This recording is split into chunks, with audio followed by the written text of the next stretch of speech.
नमस्कार दोस्तों। हम देख रहे थे REET exam and second grade exam जो 2022 में होने हैं, इनके लिए शिक्षा मनोविज्ञान की ये क्लास नंबर 12 रहेगी, जिसके अंदर बात करें तो अधिगम की ये क्लास नंबर 3 है। और आज हम जो अधिगम के सिद्धांत देख रहे थे, उनमें नेक्स्ट हमारा सिद्धांत रहेगा हल, या जिसको हम हल का सिद्धांत या जिसको हम बोलते हैं पुनर्बलन का सिद्धांत, प्रबलन का सिद्धांत। इसके बारे में आज हम विस्तृत चर्चा यहां पर करेंगे दोस्तों। इससे पहले 2 क्लासें पहले में अधिगम की सामान्य जानकारी, दूसरी क्लास अधिगम की थी जिसके अंदर हमने थोरनडाइक और पावलोव के 2 सिद्धांत है उनका अध्ययन किया था। आज की क्लास हल के सिद्धांत के बारे में रहेगी और बहुत ही इंपॉर्टेंट क्लास, देसी लैंग्वेज के अंदर समझने का तरीका यहां पर मिलेगा मित्रों। अंत तक सभी साथी बने रहे। और जो साथी इन भर्तियों की जो REET exam 2022, second grade exam 2022 इनकी तैयारियां कर रहे हैं मित्रों, उनके लिए संपूर्ण कोर्स, नोट्स और साथ में क्वेश्चन आंसर और टेस्ट ये मिल जाएंगे कुचामन ऑनलाइन क्लासेज ऐप पर दोस्तों। स्टोर से प्राप्त कर सकते हैं सभी विषय के दोस्तों। तो चलते हैं आज की क्लास की और एक बार सभी मित्र वीडियो को लाइक, शेयर और जो नए साथी है चैनल को जरूर सब्सक्राइब करें। प्रतिदिन आज से आपको क्लासें मिलेगी दोस्तों। तो आज हमारा जो टॉपिक रहेगा वो रहेगा हल का सिद्धांत या पुनर्बलन या प्रबलन का सिद्धांत दोस्तों। तो चलते हैं दोस्तों, शुरू करते हैं आज की इस क्लास को। देसी लैंग्वेज में समझाऊंगा दोस्तों। देखिए, पुनर्बलन का सिद्धांत या प्रबलन का सिद्धांत दिया किसने? यह सिद्धांत है जो आपका पुनर्बलन या प्रबलन का सिद्धांत है, यह किसने दिया है मित्रों? यह दिया है इसके प्रतिपादक आपके CL हल दोस्तों। कौन है? CL हल। हल याद रखना आपको, हल से मनोवैज्ञानिक हल ने दिया था पुनर्बलन प्रबलन का सिद्धांत। ये कहां के निवासी थे? USA, अमेरिका के निवासी थे आपके CL हल। नोट, इन्होंने यह सिद्धांत थोरनडाइक व पावलोव पद्धति पर दिया। इंपॉर्टेंट क्वेश्चन है, थोरनडाइक और पावलोव का हमने सिद्धांत पढ़ लिया मित्रों। तो थोरनडाइक और पावलोव की जो पद्धति है, जो सिद्धांत है, जो उन्होंने प्रयोग किया, उसी आधार पर इन्होंने प्रयोग किया और यह सिद्धांत दिया मित्रों। सन 1915 में अपनी पुस्तक व्यवहार के सिद्धांत, पुस्तक का नाम था व्यवहार के सिद्धांत, प्रिंसिपल्स ऑफ बिहेवियर्स, जो व्यवहार के सिद्धांत पुस्तक है, उसके अंदर यह सिद्धांत दिया था। क्वेश्चन एग्जाम में आया हुआ है कि हल ने अपना सिद्धांत जो पुनर्बलन का सिद्धांत है, यह किस किताब या पुस्तक में दिया था मित्रों? तो कौन सी किताब? व्यवहार के सिद्धांत में। यह सिद्धांत आवश्यकता पर बल देता है। मतलब यह जो हम सिद्धांत पढ़ेंगे आगे, इसका प्रयोग है उसको समझेंगे सिर्फ और सिर्फ अगर आपको आवश्यकता है तभी आप अनुक्रिया प्रतिक्रिया करोगे मित्रों, इसी पर आधारित है। तो आवश्यकता पर आधारित सिद्धांत हल का सिद्धांत मित्रों। क्वेश्चन है आपके लिए, प्रयोग किस पर किया था? बिल्ली और चूहे दोनों पर किया था और थोरनडाइक पद्धति पर आधारित है। जिस प्रकार थोरनडाइक पद्धति या थोरनडाइक का हमने सिद्धांत पढ़ा था, उसके अंदर हमने प्रयोग किया था, उसी प्रकार इस सिद्धांत के अंदर हम प्रयोग करेंगे और समझेंगे दोस्तों। उससे पहले ये आपके लिए बेसिक जानकारी थी जो सभी यहां पर मिल गई है। अब सबसे इंपॉर्टेंट आजकल एग्जामों में रहता है जो भी सिद्धांत है इनके उपनामों से। हर सिद्धांत के उपनाम से क्वेश्चन आ जाता है कि आपको दे दिया कि आवश्यकता का सिद्धांत किसने दिया, या आवश्यकता के सिद्धांत का अन्य नाम, और आपको ऊपर मिल जाएगा पुनर्बलन का सिद्धांत। तो देखते हैं आपके थोरनडाइक के सिद्धांत के उपनाम दोस्तों। ये रहे उपनाम। देखिए किन किन नामों से इसको जाना जाता है। प्रबलन का सिद्धांत, सबलीकरण का सिद्धांत, यथार्थ अधिगम का सिद्धांत, सतत अधिगम का सिद्धांत, क्रमबद्ध अधिगम का सिद्धांत, चालक न्यूनता का सिद्धांत, आवश्यकता का सिद्धांत और गणित निगमन सिद्धांत। इन उपनामों से भी आपके हल के सिद्धांत को जाना जाता है। एक बार फिर देख ले सभी साथी, स्क्रीनशॉट लेने वाले स्क्रीनशॉट भी ले ले। प्रबलन का सिद्धांत, सबलीकरण का सिद्धांत, यथार्थ अधिगम का सिद्धांत, या अधिगम का सिद्धांत भी इसको कहा जाता है मित्रों। यथार्थ का सिद्धांत भी इसको कहा जाता है, सीधा आ सकता है यथार्थ का सिद्धांत। सतत अधिगम का सिद्धांत इसको कहा जाता है मित्रों। क्रमबद्ध अधिगम का सिद्धांत, चालक न्यूनता का सिद्धांत, आवश्यकता का सिद्धांत, गणित निगमन सिद्धांत। इसके अलावा एक नाम और देखिए यहां पे, निगमन सिद्धांत के नाम से भी इसको जाना जाता है, निगमन सिद्धांत। इसके अलावा एक नाम और देख लीजिए, प्रेरणा प्रबलन है, प्रेरणा प्रबलन हार्स का सिद्धांत, इस नाम से भी आपके हल के सिद्धांत को जाना जाता है। तो ये उपनाम है आपके हल के सिद्धांत के। इंपॉर्टेंट क्वेश्चन यहां से आपके लिए बन सकता है दोस्तों। अब थोड़ा सा और देखते हैं दोस्तों इसके बारे में। देखिए ये इंपॉर्टेंट चीज है आपके लिए, नोट क्या लगाकर लिखा गया आपके लिए इंपॉर्टेंट। हल के अनुसार सीखना आवश्यकता की पूर्ति के द्वारा होता है। आपको किसी चीज की आवश्यकता है तो उसको पूरी करने के लिए आप कुछ ना कुछ सीखेंगे। आपको किसी चीज की, जैसे आपको साइकोलॉजी की आवश्यकता नहीं, आपको नौकरी की आवश्यकता है, नौकरी की आवश्यकता के लिए आप साइकोलॉजी पढ़ेंगे, क्योंकि साइकोलॉजी आपके पेपर में आएगी। तो साइकोलॉजी आप पढ़ेंगे तो यहां से आप कुछ ना कुछ है जो सीखेंगे। मतलब तो आपकी आवश्यकता हो गई नौकरी, सीख क्या रहे हैं आप? साइकोलॉजी सीख रहे हैं, हिंदी सीख रहे हैं, संस्कृत सीख रहे हैं, जीके सीख रहे हैं। ये क्या कर रहे हैं आप? सीख रहे हैं। मतलब आवश्यकता की पूर्ति के द्वारा ही सीखना होता है दोस्तों। देखिए कोई कार्य तभी सीखा जाता है जब आवश्यकता की पूर्ति हो, अन्यथा नहीं। आप सभी के सामने REET exam, second grade exam की डेट आ जाएगी, जैसे रीट की आ चुकी है, सेकंड ग्रेड की आ जाएगी, तो फिर आपके सामने एक आवश्यकता होगी कि हम पढ़ाई करें, तब आप पढ़ाई करोगे। अभी आप उतना ध्यान नहीं दे रहे। मतलब कोई भी कार्य आप तब सीखते हैं जब आपको उसकी आवश्यकता हो दोस्तों, अन्यथा आप उसको नहीं करते हैं। आज से 2 महीने पहले, अगर 2 महीने पहले बात करें तो साइकोलॉजी की क्लासें आप नहीं ले रहे थे, लेकिन अब ले रहे हैं, क्योंकि रीट एग्जाम जुलाई में आ गया है और जल्दी सेकंड ग्रेड एग्जाम की भी डेट आपके सामने आ जाएगी दोस्तों। आवश्यकता की पूर्ति होने पर चालक की शक्ति कम हो जाती है, ना होने पर क्रियाशील बन जाता है प्राणी। अगर आपकी आवश्यकता है कि मेरे को टीचर बनना है, आप रीट हो या सेकंड ग्रेड एग्जाम में किसी में लग जाएंगे, तो आपकी जो चालक शक्ति है, आपके सीखने की शक्ति है, वो कम हो जाएगी। अगर आपकी पूर्ति नहीं होगी तो आप फिर क्रियाशील बनोगे और नेक्स्ट भर्ती की तैयारी करने लग जाओगे दोस्तों। यह है आपका यह हल का सिद्धांत। यहां शॉर्ट के अंदर मैंने पूरा का पूरा सिद्धांत है जो आपके सामने रख दिया। अब एक जो हल है सीएल हल, इन्होंने एक क्या किया था, सूत्र का प्रतिपादन किया था। वो सूत्र था B बराबर D इंटू एच। B बराबर D इंटू एच। B मतलब व्यवहार, D मतलब चालक और H मतलब आदत। जो व्यवहार है आपका वो चालक और आदत का गुणा होता है, यानी चालक और आदत है आपकी, इन दोनों को अगर गुणा करें तो वो ही आपका क्या होता है? व्यवहार होता है दोस्तों। इस सूत्र का प्रतिपादन किसने किया है? सीएल हल ने किया है दोस्तों। अब हम प्रयोग करते हैं। सीएल हल का प्रयोग क्या था उसके बारे में, प्रयोग को विस्तृत समझते हैं दोस्तों। अलग अलग 3 भागों के अंदर 3 चरणों में इस प्रयोग को संपन्न किया गया है। एक एक चरण को समझेंगे। तो प्रयोग और प्रयोग का पहला चरण आपके सामने। देखिए मित्रों, हम बात कर रहे थे कि जो थॉर्नडाइक है, सॉरी जो हल है सीएल हल, इन्होंने थॉर्नडाइक ने किया था ना मित्रों प्रयोग, उसी पर आधारित है आपके सीएल हल का प्रयोग। अब देखिए सीएल हल ने प्रयोग किया था, यह प्रयोग किया था एक तो बिल्ली पर किया था। इंपॉर्टेंट चीज है आपके लिए, यह क्वेश्चन एग्जाम के अंदर आ सकता है। सीएल हल ने अपना जो प्रयोग है वो किस पर किया था? बिल्ली और चूहे पर। अब मित्रों यहां पर आप चूहा भी ले सकते हैं, यहां से आप बिल्ली भी ले सकते हैं, दोनों पर इन्होंने यह प्रयोग किया था। मैं आपको बिल्ली लेकर इस अवस्था को समझा रहा हूं दोस्तों।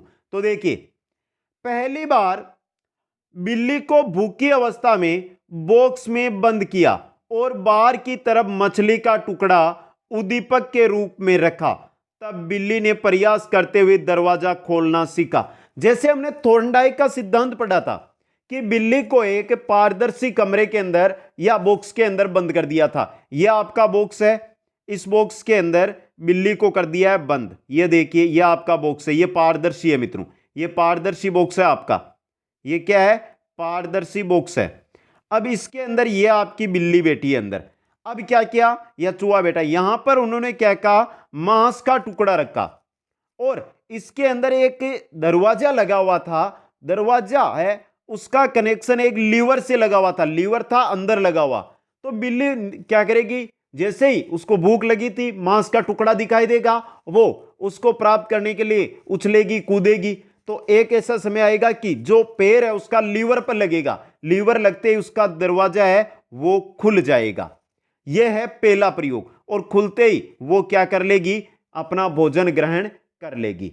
अब तीनों जो चरण है वो पढ़ेंगे, तीनों समझेंगे, उसके बाद हमें पता चलेगा कि कहना क्या चाहते हैं मनोवैज्ञानिक हल दोस्तों। अब देखिए दूसरी परिस्थिति में, दूसरी परिस्थिति में बिल्ली को पहले भरपेट भोजन दिया, यानी कि जब बॉक्स में बिल्ली को भेजा गया उससे पहले भरपेट उसको, यानी पूरा भर दिया उसका पेट बिल्ली का, और फिर बॉक्स के अंदर क्या कर दिया, बंद कर दिया।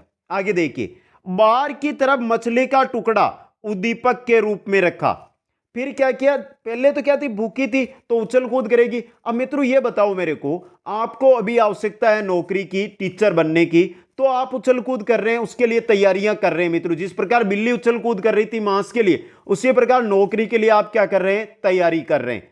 अब देखिए यहां पे, अब आपको यहां पे बिल्ली को भरपेट भोजन दिया, आपको सरकारी नौकरी दे दी, और फिर आपके सामने वही नौकरी बार और रख दी, आपको बोला कि इसके लिए, तो क्या आप प्रयत्न करोगे पहले जैसा? नहीं करोगे। अगर स्टैंडर्ड है कि आप सेकंड ग्रेड है, आप फर्स्ट ग्रेड में जाना चाहते हैं, या आप थर्ड ग्रेड में हैं और आप सेकंड ग्रेड में जाना चाहते हैं, तो आप उसके लिए प्रयत्न करोगे। तो यहां से देखिए, बाहर की तरफ मछली का टुकड़ा जो ऊपर रखा था, ऊपर भी किसका था, मछली का, और अब भी है मछली का टुकड़ा उद्दीपक के रूप में रखा।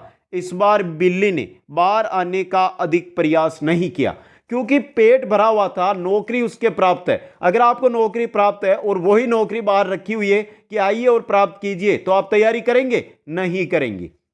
यही बिल्ली के साथ हुआ दोस्तों। हां, आप प्रयास उस समय कर सकते हैं कि अगर आपका जो है, आपको गृह जिला नहीं मिला है, बाहर का जिला मिला हुआ है, तो आप नेक्स्ट भर्ती के अंदर प्रयत्न करेंगे कि इस भर्ती में अच्छे नंबर लाके मैं अपने गृह जिले में आ जाऊं दोस्तों। तो थोड़ा बहुत आप प्रयास कर सकते हैं, लेकिन पहले जितना आप प्रयास नहीं करेंगे। ये दो चरण हो गए। अब चलिए तीसरे चरण के अंदर, तीसरे चरण में क्या कहा है दोस्तों, यह रहा आपका तीसरा चरण। तीसरी परिस्थिति में बिल्ली को बॉक्स में भूखी अवस्था में बंद किया और बाहर आभासी भोजन रखा। तीसरी अवस्था में क्या किया, बिल्ली है उसको कर दिया है बंद, भूखी बिल्ली है उसको बंद कर दिया है, और बाहर है जो आभासी, आभासी मतलब भोजन नहीं है, भोजन जैसा बनी हुई कोई आइटम रख दिया है लेकिन भोजन नहीं है। तब बिल्ली ने शुरुआत में बाहर आने का प्रयास किया, परंतु बार बार आभासी भोजन देने से बिल्ली ने बाहर आना बंद कर दिया। जैसा हमारे साथ सरकारें कर रही है, पेपर आउट हो रहे हैं, आपके सामने नतीजा है, हम अच्छी तैयारी करके एग्जाम देने जाते हैं, एग्जाम देकर आते हैं, पेपर कैंसिल, नेक्स्ट में आप उस गति के साथ तैयारी नहीं कर पाते। ऐसा ही बिल्ली के साथ हुआ। कैसे मित्रों, कि जैसे ही तीसरा चरण आया, बिल्ली भूखी थी, बाहर जैसे उसको दिखाई दिया मांस का टुकड़ा या मछली का टुकड़ा, तो उसने प्रयत्न किया कि मैं उसको प्राप्त करूं। जैसे ही उसने दरवाजा खोला, बाहर गई, उसको प्राप्त किया, तो उसने देखा कि यह तो मांस का या मछली का टुकड़ा नहीं है मित्रों। इस प्रकार 2, 3, 4 बार चरण उसके सामने दोहराए गए, तो फिर उसने बाहर आना क्या कर दिया, बंद, क्योंकि बिल्ली को पता चल गया कि वहां पर जाने पर भी भोजन उसको नहीं मिलना है। समझे मित्रों? अब ये 3 परिस्थितियां, इनसे मतलब क्या निकला, देखिए। इन अलग अलग परिस्थितियों में प्रयोग करने के बाद सीएल हल ने सिद्ध किया कि जब बिल्ली भूखी थी और उसे भोजन की आवश्यकता थी, तब वह बाहर आने का प्रयास कर रही थी। बाहर रखा भोजन उसके लिए क्या था, पुनर्बलन था। जो भोजन बाहर रखा हुआ था, जो second grade, first grade, third grade नौकरी है, वो आपके पुनर्बलन का कार्य कर रही है। अभी मित्रों क्या कर रही है, पुनर्बलन का कार्य। जिस प्रकार बिल्ली के लिए मांस का या मछली का टुकड़ा पुनर्बलन बना था, का काम कर रहा था। जब बिल्ली ने भरपेट भोजन कर लिया था तो उसे भोजन की आवश्यकता नहीं थी, तब बिल्ली ने बाहर आने का प्रयास नहीं किया। मतलब आप अभी है, कोई भी आपकी जॉब नहीं है, तो आपके लिए पुनर्बलन आपकी जॉब, और जब आपको जॉब मिल जाएगी तो आपके लिए जो पुनर्बलन है वो जॉब नहीं रहेगी मित्रों। यही यहां पर क्या कहना चाहती है, आपका जो हल है वो कहना चाहते हैं दोस्तों। अब देखिए यहां पे 2 स्थिति हमने देख ली, तीसरी स्थिति में क्या कहा ये भी यहां पर देखते हैं। तीसरी परिस्थिति में जब बाहर आने पर पुनर्बलन नहीं मिला, तब भी बिल्ली ने बाहर आना बंद कर दिया। अर्थात कोई भी प्राणी उसी काम को बार बार करता है जिस कार्य को करने से उसकी आवश्यकता पूर्ति होती है, और आवश्यकता पूर्ति उस प्राणी के लिए पुनर्बलन होता है मित्रों।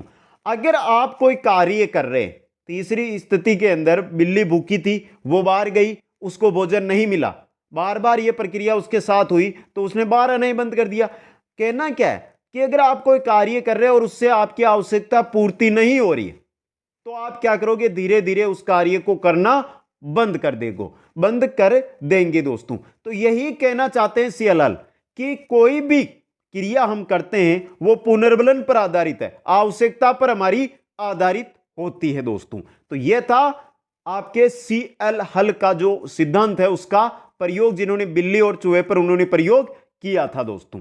आगे चलिए मित्रों, आगे देखते हैं स्किनर ने इसके बारे में क्या कहा था। स्किनर की ने क्या कहा था सीएलएल का जो सिद्धांत है उसके बारे में।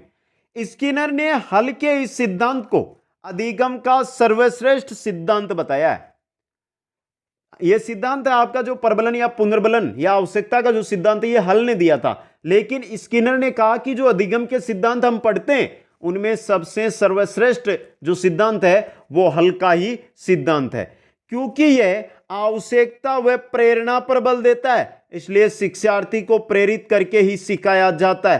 कोई भी चीज है आप तभी सीखोगे जब आपको आवश्यकता होगी तो आपको अभी प्रेरणा अपने आप मिल जाएगी मित्रों। क्या आप ये बताओ कि जब तक रीट 2022 की डेट आपके सामने आई थी कल, उससे पहले उतनी तैयारी कर रहे थे जितनी आज कर रहे हैं मित्रों? नहीं कर रहे थे, क्योंकि क्लासें मैं रेगुलर ले रहा हूं लेकिन उतने साथी नहीं। लेकिन कल से जो साथी है जिस प्रकार लास्ट रीट में जुड़े थे उसी मन से तैयारी में जुड़ गए। आपकी जो आवश्यकता है वो आपके सामने होगी तो आप उतने ही मन से तैयारी करोगे। मतलब शिक्षार्थी को आप प्रेरित करके ही सिखा सकते हैं, और शिक्षार्थी के सामने अगर आवश्यकता होगी तो वो अपने आप अभिप्रेरित होने लग जाता है दोस्तों। अब देखते हैं हल के सिद्धांत का शैक्षिक महत्व क्या है, शिक्षा में क्या इसकी उपयोगिता है दोस्तों। देखिए, पहला, बालकों को प्रेरित किया जाता है, मतलब बालकों को हल के सिद्धांत के द्वारा हम प्रेरित कर सकते हैं। इस सिद्धांत के द्वारा, यह सिद्धांत जो यहां पर हमने लागू किया है उसके द्वारा हमें हर एक बालक को प्रेरित कर सकते हैं दोस्तों।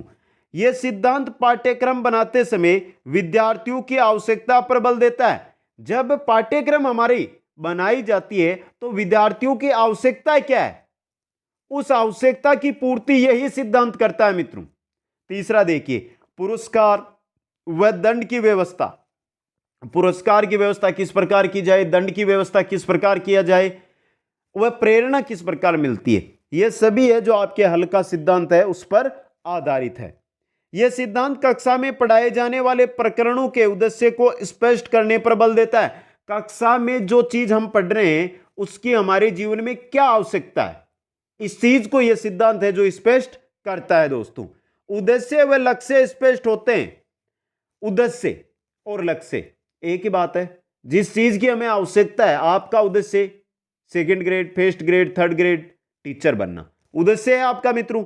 तो यह उद्देश्य हो या लक्ष्य हो या आपकी आवश्यकता हो, एक ही चीज होती है। मतलब आवश्यकता है उसको ये जो सिद्धांत है वो स्पष्ट करता है। यह सिद्धांत शिक्षा को वास्तविक जीवन से जोड़ने पर बल देता है।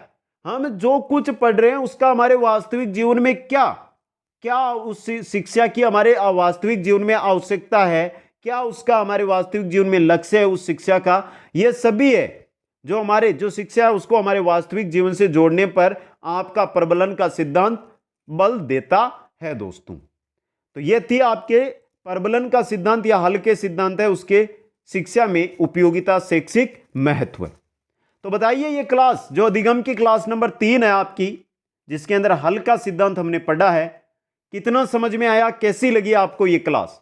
जल्दी से कमेंट कर दे सभी साथी। वीडियो को लाइक, शेयर और जो भी नए साथी है वो चैनल को जरूर सब्सक्राइब करें। आप सभी को बहुत बहुत धन्यवाद। जय हिंद, जय भारत।